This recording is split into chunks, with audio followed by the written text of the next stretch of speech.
I never thought the biggest lie in my marriage would be hidden inside a medical file.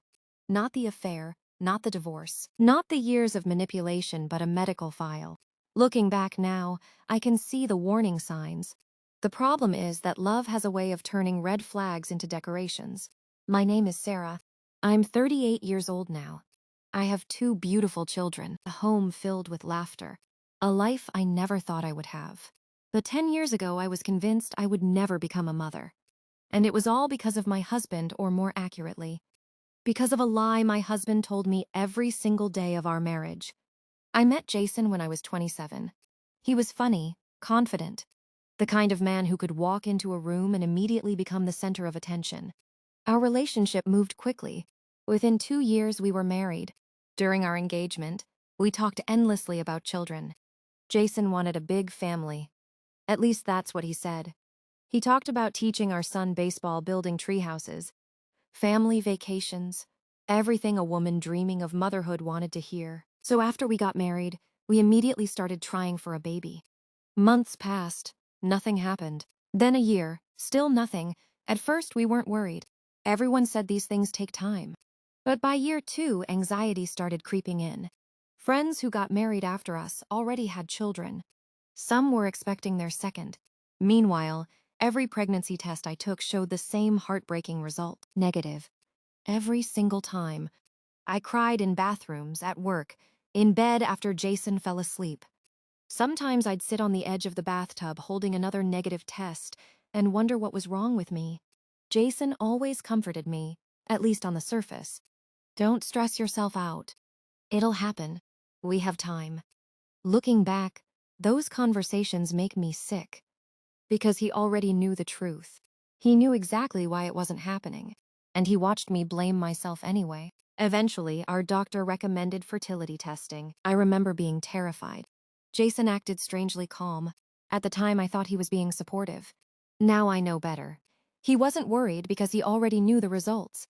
The tests began: blood work, hormone panels, ultrasounds. More appointments than I can count. Every time the doctor found nothing wrong with me, I felt relief followed immediately by confusion. If everything looked normal, why wasn't I getting pregnant? Jason claimed his own testing showed nothing unusual. He even showed me paperwork. Paperwork that I later learned wasn't complete. The critical pages were missing. The pages that contained the truth. Years passed, and my self-esteem slowly disappeared. I stopped attending baby showers. I stopped scrolling social media. I stopped answering questions from relatives. When are you two having children? People asked it casually. They had no idea how much it hurt. Every question felt like a knife. Jason's mother was the worst. She never directly blamed me. But she didn't have to. Comments like, maybe some women just aren't meant to be mothers. Or, I'd love grandchildren before I'm too old to enjoy them. She always said it while looking directly at me, and Jason never defended me. Not once. I carried that shame for years. I changed my diet, lost weight, took supplements, read fertility books, tracked cycles, prayed, cried, begged God for answers, while all along my husband already had them. The affair started sometime during our 6th year of marriage, though I wouldn't learn that until much later. The first sign was emotional distance. Jason became increasingly unavailable. Longer work hours, more business trips, less affection, less conversation. The infertility struggle seemed to become an excuse for everything. If I was upset, I was emotional because I couldn't have children. If I questioned him, I was insecure because of infertility. If I cried, it was because motherhood consumed me. Looking back, he used my pain as camouflage. The woman he was seeing was named Nicole. She worked in his company, young, single, beautiful. And unlike me, she had no idea he was infertile. That's important later, because Jason wasn't just lying to me. He was lying to her too. The truth finally surfaced by complete accident. This happened 8 years into our marriage. 8 years of believing my body had failed me. I was looking for tax documents in our home office, while Jason was away on another business trip. At least that's where he claimed to be. Inside a locked filing cabinet, I found an envelope, one that immediately caught my attention. It had the logo of a fertility clinic we'd visited years earlier. I shouldn't have opened it. At least that's what Jason later claimed. But something felt wrong, so I opened it anyway. Inside was a medical report. His medical report. I still remember the exact phrase. Severe male factor infertility. I read it once, then again, then again. My hands started shaking. There had to be a mistake somewhere. The report was dated almost 9 years earlier. Before our wedding. Before we even started trying for children. Before every libe. Before every tear. Before every negative pregnancy test. He knew the entire time. My husband knew and he never told me. I sat there for almost an hour staring at those pages, unable to process what I was seeing. Then I found another document. And another and another. Years of follow-up appointments, specialist consultations, medical recommendations, all addressed to Jason, all hidden from me. The truth hit me like a freight train. I wasn't infertile. I never had been. He was, and he had allowed me to carry the burden, the guilt, the shame, the heartbreak, for nearly a decade. But that wasn't the worst discovery. Not even close. Because while searching through those files, I found something else. A hotel receipt, then another. Then a handwritten note, then photographs. And suddenly the infertility lie became only one piece of a much larger betrayal. Because the man who let me believe I couldn't have children had been sleeping with another woman behind my back. And what I discovered next would completely destroy our marriage. For 8 years, I believed I was broken. Then, in a single afternoon, I discovered that my husband had lied to me about the one thing that had caused me the most pain. But finding out Jason was infertile wasn't what destroyed our marriage. It was what I discovered afterward. For the next 3 days, I barely slept.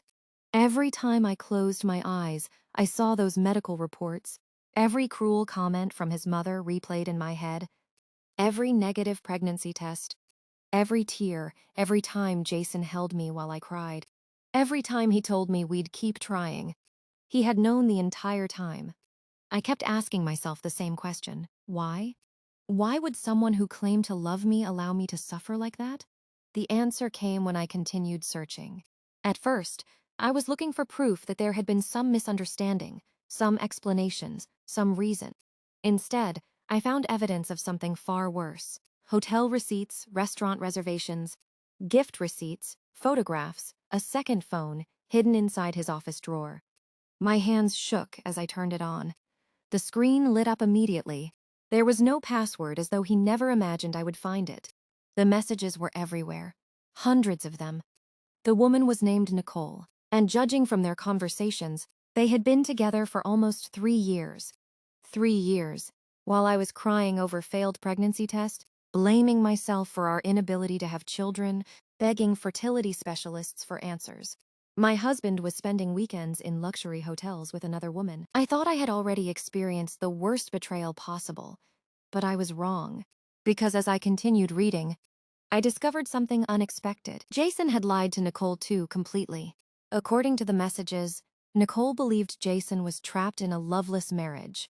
She believed I was the reason they couldn't divorce. She believed I was emotionally unstable, controlling, manipulative.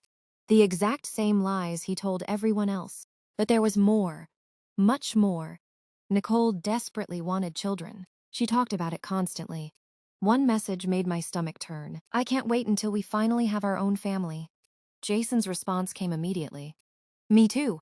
I stared at the screen, unable to breathe. He knew he couldn't have children naturally. He had known for years, yet he was promising another woman a future that biologically wasn't possible. He wasn't just lying to me, and he was lying to her too. The realization changed everything. For the first time, my anger wasn't mixed with self-doubt. It was pure, focused cold. I stopped crying, and I started planning. Over the next week, I gathered evidence. Every message, receipt, medical report, and every lie. I created folders, screenshots, backups. By the time Jason returned from his business trip, I knew more about his secret life than he realized. And this time, I wasn't going to confront him emotionally. I was going to confront him with facts. The night he came home, I prepared dinner. His favorite meal, the same way I had done hundreds of times before. He seemed relaxed and happy even, completely unaware that his world was about to collapse. Halfway through dinner, I placed a folder on the table. Jason frowned. What's this? Open it. The moment he saw the medical report, the color drained from his face. For the first time in 10 years, I saw genuine fear, not guilt, fear. His hands started trembling. Neither of us spoke. Then he whispered, "Where did you get this?" I laughed. A bitter laugh. "Your filing cabinet." The silence that followed felt endless. Finally, he looked up and instead of apologizing, he got angry. "Why were you going through my private documents?" I couldn't believe what I was hearing. "You lied to me for 10 years. That doesn't give you the right." I was shocked. The right? My voice exploded through the room. For years, I had protected his feelings. Not anymore. "You let me think I couldn't have children." He looked away. "You don't understand." "Then explain it." His explanation was pathetic. He claimed he was embarrassed, ashamed, scared I would leave him. Scared? I'd see him differently. Every excuse only made things worse. Because at any point during those 10 years, he could have told me the truth. Instead, he chose himself. Every time, then I placed the second folder on the table. The affair evidence, the panic on his face was immediate. For the first time, he understood exactly how much I knew and exactly how trapped he was. The argument lasted nearly 4 hours. By the end, every lie had been exposed. Every secret dragged into the light. Then I asked a question he wasn't prepared for. "Does Nicole know?" The silence answered for him, and suddenly everything made sense. He wasn't protecting me. He wasn't protecting our marriage. He wasn't even protecting Nicole. He was protecting himself. Jason had built his entire life on lies, and now every one of them was collapsing. The next morning, I did something he never expected. I contacted Nicole, not out of revenge, but out of honesty. Because despite everything, she deserved the truth too. We met at a small cafe. The moment she sat down, I could tell she had no idea who I was, until I introduced myself. The shock on her face was immediate. Then came confusion, then fear, then realization. For 2 hours, we compared stories, compared timelines, compared lies. By the end, Nicole was crying. Not because of me, because she finally realized she had been manipulated too. Then I showed her the medical reports. The room went silent. "Wait." She stared at me. "He's infertile?" I nodded. Her face went completely white, because suddenly every promise Jason had made her collapsed too. The children, the future, the family, all of it. Another lie. When Nicole confronted him later that night, their relationship exploded. Within a month, they were finished. Within 6 months, our divorce was finalized. Jason walked away believing he'd won. At least initially. He got his freedom. The marriage was over. The affair was no longer secret. And I was alone. But for the first time in years, I felt something unexpected. Relief. Because now I knew the truth. And truth, even painful truth, is easier to live with than lies. 3 months after the divorce, I made the decision that changed my life. I stopped waiting for someone else's permission to become a mother. I met with fertility specialists, reviewed my options, and eventually chose IVF using donor sperm. I remember sitting in my car afterward crying, not from sadness, but from hope. For the first time in nearly a decade, motherhood felt possible, not dependent on Jason, not dependent on marriage, not dependent on anyone else's choices, but mine. The process wasn't easy. There were setbacks, failed attempts, moments when I wanted to quit. But I kept going. And 1 year later, I received the phone call I'd spent almost 10 years dreaming about. I was pregnant. I cried for hours. The healthy kind of crying. The kind that comes after surviving something you thought would destroy you. 9 months later, I held my daughter for the first time. 2 years after that, IVF blessed me with a son. I have 2 beautiful children. The family I thought I'd never have. The family Jason had convinced me was impossible. Meanwhile, his life was unraveling. The affair was over. His reputation suffered. Several friends distanced themselves after learning the full story. Even his own family struggled to defend what he'd done. His mother eventually apologized to me, an apology I never expected. One afternoon, years later, I ran into Jason unexpectedly. I was leaving a grocery store. My daughter was holding one hand. My son held the other. Jason froze. Completely froze. For several seconds, he simply stared. At the children. At me. At the life standing in front of him. The life he had stolen from himself. Because make no mistake, I didn't take anything from Jason. His choices did. He walked toward us slowly, his eyes never leaving the kids. They're beautiful.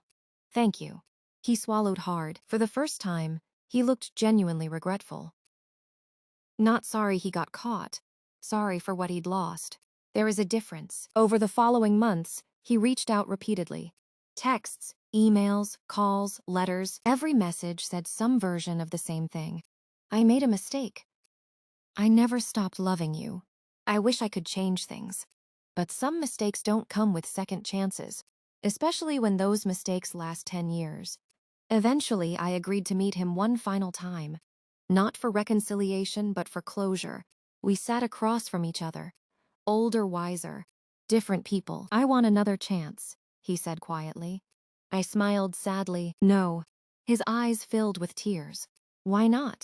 The answer came easily. Because I had spent years learning it. Because the woman who would have given you another chance doesn't exist anymore. And she didn't. The woman who blamed herself was gone. The woman who thought motherhood depended on a husband was gone. The woman who accepted lies because she loved someone was gone. In her place stood someone stronger. Someone who had rebuilt her life from the ground up. Someone who finally understood her worth. Jason cried that day. I did not. Because while he was mourning what he lost, I was busy living the life I found. And that's where this story ends. Not with revenge. Not with hatred. Not with bitterness. But with consequences. Jason lost a wife who loved him. A family that trusted him. A future that could have been beautiful. Not because fate punished him, but because he made choices. And every choice has a price. As for me, I got everything I once cried myself to sleep wishing for. 2 beautiful children, a peaceful home, a life built on honesty, and the knowledge that sometimes the greatest victory isn't making someone suffer. It's proving that their betrayal wasn't enough to stop you from becoming exactly who you were meant to be. It's 4 years now. My daughter is now 7. My son is 5. They're healthy, happy, and completely unaware of the chaos that existed before they were born. Jason never remarried. From what I've heard, he still regrets what happened. We remain polite when necessary, but there is no friendship, and certainly no reconciliation. As for me, I've never regretted my decision. Not once. Because every morning I wake up to the sound of 2 little voices calling me mom. And after spending nearly 10 years believing that dream would never happen, that's more than enough.